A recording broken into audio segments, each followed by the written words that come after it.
నమస్కారం. ఆధ్యాత్మిక వార్తావాహిని భక్తి విశేషాలకు స్వాగతం. తిరువణ్ణామలైలో మహాదీప బ్రహ్మోత్సవాలు ఘనంగా జరుగుతున్నాయి. ఉత్సవాల్లో భాగంగా విశేష పూజల అనంతరం స్వామివారు దివ్య రథంపై భక్తులకు కనువిందు చేశారు. తొలుత స్వామివారికి ప్రత్యేక పూజలు చేసి రథంపై కొలువుదీర్చారు. పార్వతీ సమేత సోమస్కంధమూర్తితో పాటు గణపతికి ప్రత్యేక పూజలు నిర్వహించారు. అనంతరం మహారథంపై ఆలయ మాడవీధులలో విహరించిన స్వామివారికి భక్తులు కర్పూర హారతులు సమర్పించారు.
విశాఖ జిల్లా సింహాచలం క్షేత్రంలో తిరుమంగై ఆళ్వార్ తిరునక్షత్రం పూజలు ఘనంగా ప్రారంభమయ్యాయి.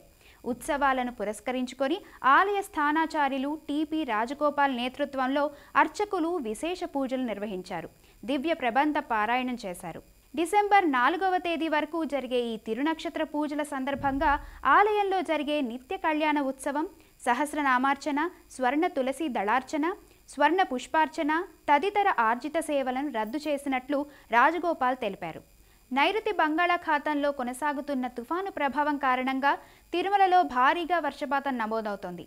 గత 2 రోజులుగా ఎడతెరిపి లేకుండా కురుస్తున్న కుండపోత వర్షానికి తిరుమల కొండపైన లోతట్టు ప్రాంతాలన్నీ జలమయం అయ్యాయి. ఈ అకాల వర్షం కారణంగా భక్తులు, టీటీడీ అధికారులు తీవ్ర ఇబ్బందులు ఎదుర్కొంటున్నారు. తిరుమల కొండపై రికార్డు స్థాయిలో వర్షం కురవడంతో శ్రీవారి ఆలయం చుట్టూ ఉండే 4 మాడవీధులు పూర్తిగా జలమయం అయ్యాయి. వర్షపు నీరు ఆలయ ప్రాంగణంలో కూడా కొద్దిపాటి వరదలా చేరడంతో ఆలయ సిబ్బంది వెంటనే నీటిని బయటకు పంపేందుకు చర్యలు చేపట్టారు. 4 మాడవీధులలో నీరు నిలవడంతో భక్తులు నడవడానికి కూడా తీవ్ర ఇబ్బందులు పడుతున్నారు. తిరుమల శ్రీవారి ఆలయంలో డిసెంబర్ 4న సాలకట్ల కార్తీక పర్వదీపోత్సవం జరగనుంది. కార్తీక పౌర్ణమి నాడు శ్రీవారికి సాయంకాల కైంకర్యాలు, నివేదనలు పూర్తయిన తరువాత ఈ దీపోత్సవం నిర్వహిస్తారు. ఈ సందర్భంగా సాయంత్రం నేతి ఒత్తులతో దీపాలను వెలిగించి ఛత్రచామర, మంగళ వాయిద్యాలతో ఊరేగింపుగా విమాన ప్రదక్షిణం చేస్తూ ఆనంద నిలయంలో శ్రీవారికి హారతిస్తారు.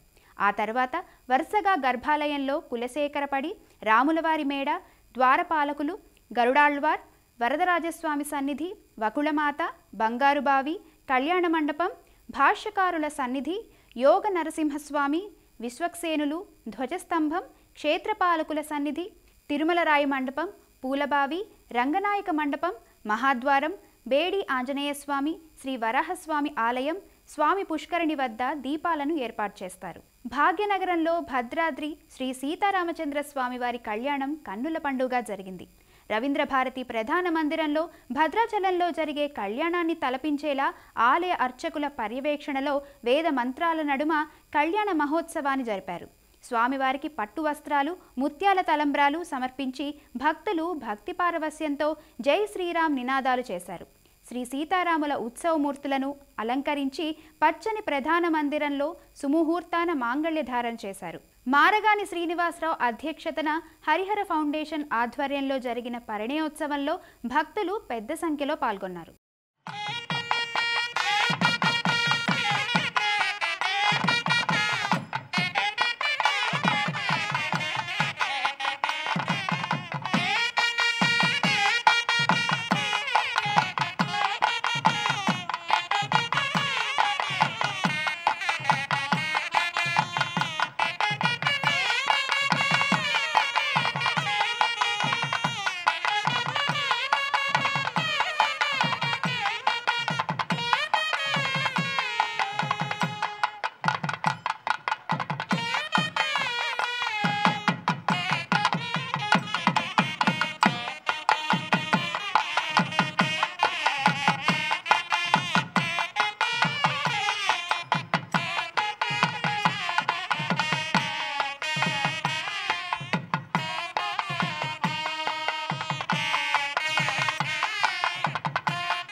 యాదగిరిగుట్ట శ్రీ లక్ష్మీ నరసింహస్వామి వారి ఆలయానికి భక్తుల రద్దీ భారీగా పెరిగింది.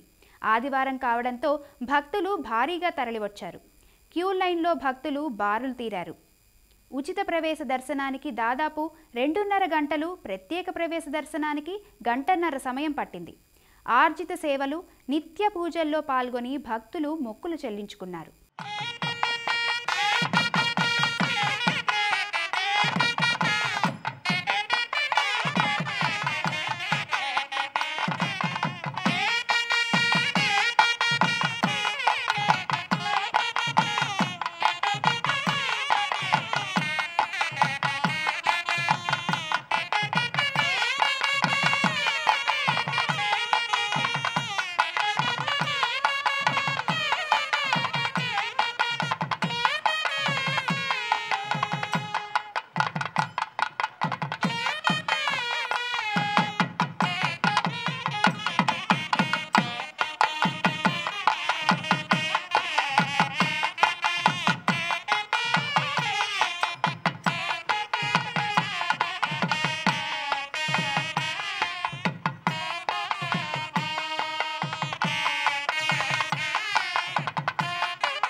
క్షేత్రానికి భక్తుల తాకిడి పెరిగింది.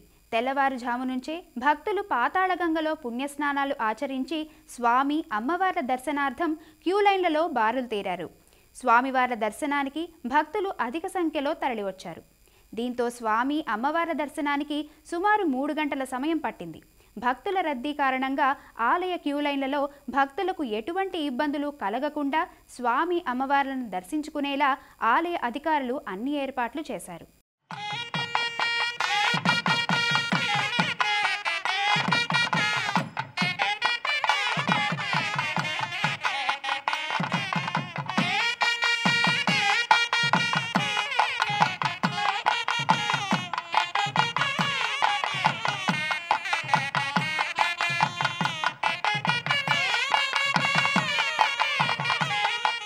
వేములవాడ శ్రీ రాజరాజేశ్వర స్వామి దేవస్థానంలో గీతా జయంతి ఉత్సవాలు ప్రారంభమయ్యాయి.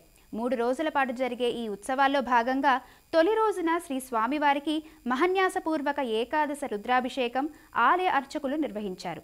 నాగిరెడ్డి మండపంలో స్వస్తి పుణ్యాహవచనం, చండీ ప్రతిష్ఠ, కలశ ప్రతిష్ఠ తదితర కార్యక్రమాలు జరిగాయి.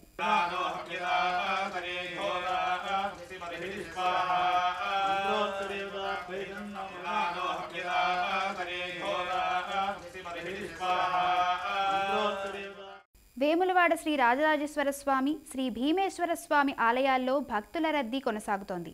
ఆదివారం కావడంతో వివిధ ప్రాంతాల నుంచి భక్తులు భారీ సంఖ్యలో తరలివచ్చారు.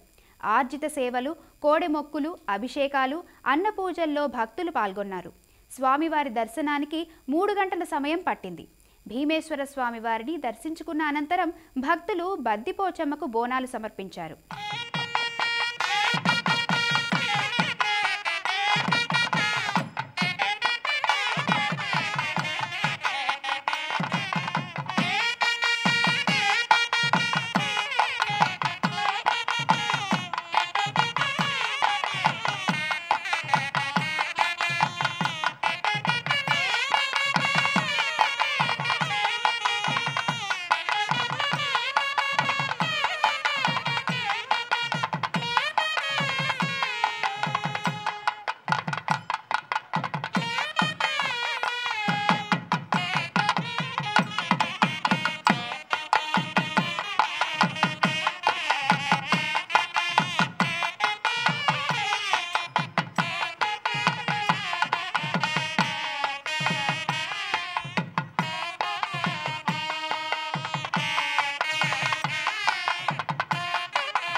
మంత్రాలయం శ్రీ రాఘవేంద్ర స్వామి కొలువైన శ్రీమఠం పీఠాధిపతి శ్రీ సుబుధేంద్ర తీర్థులకు మైలేస్ లీడర్షిప్ యూనివర్సిటీ డాక్టరేట్ ప్రదానం చేసింది.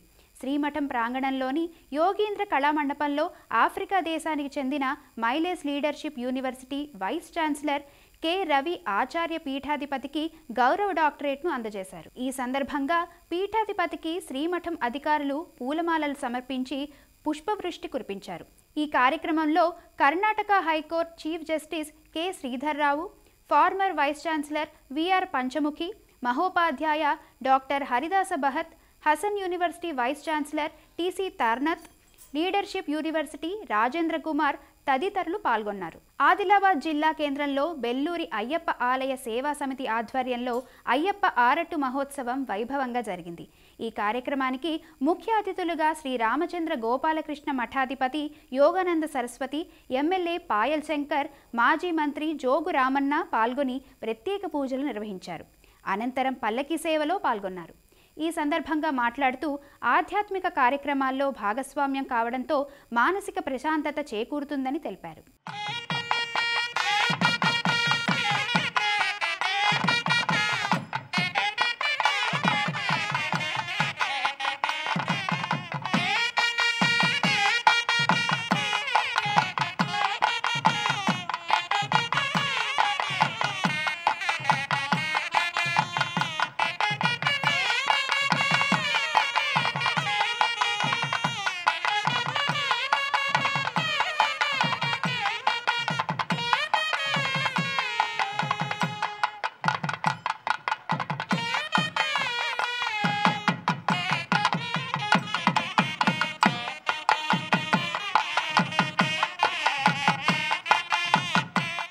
అన్నమయ్య జిల్లా రాజంపేటలో శ్రీ ధర్మశాస్త్ర అయ్యప్ప స్వామికి గ్రామోత్సవం ఘనంగా జరిగింది.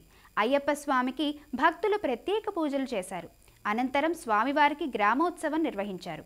ఈ కార్యక్రమంలో రాజంపేట మండలం వ్యాప్తంగా అయ్యప్ప స్వామి భక్తులు పెద్ద సంఖ్యలో పాల్గొన్నారు. గోదావరి పుష్కరాలు 2027 ఏర్పాట్లపై జిల్లా కలెక్టర్ కీర్తి చేకూరి అధ్యక్షతన ప్రజాప్రతినిధులు, సమన్వయ శాఖల అధికారులతో రాజమహేంద్రవరం కలెక్టరేట్లో విస్తృత స్థాయి సమీక్షా సమావేశం జరిగింది. 2027లో జరిగేటువంటి గోదావరి పుష్కరాలని సమర్థవంతంగా భక్తులకు కానీ ప్రజలకు కానీ ఉపయోగపడే విధంగా ఏ రకంగా తీర్చిదిద్దాలి అనేటువంటి అంశం మీద పూర్తిస్థాయి ఎక్సర్సైజ్ చేయడం కూడా జరిగింది. ఇప్పటికే క్షేత్రస్థాయిలో ఏ కార్యక్రమాల ద్వారా ఈ పుష్కరాలని నిర్వహించాలనేటువంటి ఆలోచనతోటి వివిధ శాఖలకు సంబంధించినటువంటి అధికారులందరూ కూడా వారి శాఖలకు సంబంధించినటువంటి ప్రపోజల్స్ తోటి వచ్చారు. చాలా పెద్ద ఎత్తున ఈ పుష్కరాలని విజయవంతం చేయాలని, కేవలం ఒక ప్రాంతానికో 2 ప్రాంతాలకో పరిమితం కాకుండా గోదావరి పరివాహక ప్రాంతం అది కెనాల్స్ ద్వారా కానీ గోదావరి ద్వారా కానీ ఎక్కడెక్కడ ప్రవహిస్తుందో అక్కడ అన్ని చోట్ల కూడా ఆ భక్తిభావం, ఆధ్యాత్మికత ఉండే విధంగా ఈ కార్యక్రమాన్ని నిర్వహించాలనేటువంటి ఆలోచనతోటి పూర్వపు గోదావరి జిల్లాలు 2 ఉభయ గోదావరి జిల్లాలు మొత్తంగా కూడా ఈ కార్యక్రమంలో ఉండాలనేటువంటి ఆలోచనతోటే ఈ సమావేశం ప్రారంభించడం జరిగింది. ఇవి ఈనాటి భక్తి విశేషాలు. తదుపరి ఆధ్యాత్మిక వార్తావాహినిలో మళ్ళీ కలుద్దాం. అంతవరకు సెలవు. నమస్కారం.